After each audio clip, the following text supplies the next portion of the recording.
जीवनाचा दारा.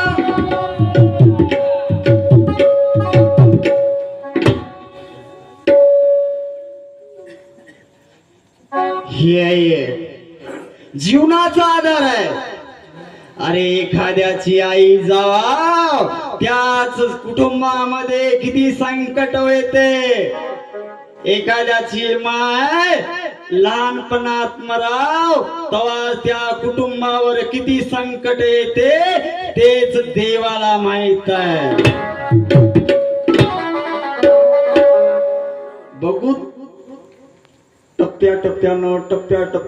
टप्प्याटप्प्यानं पायरीवर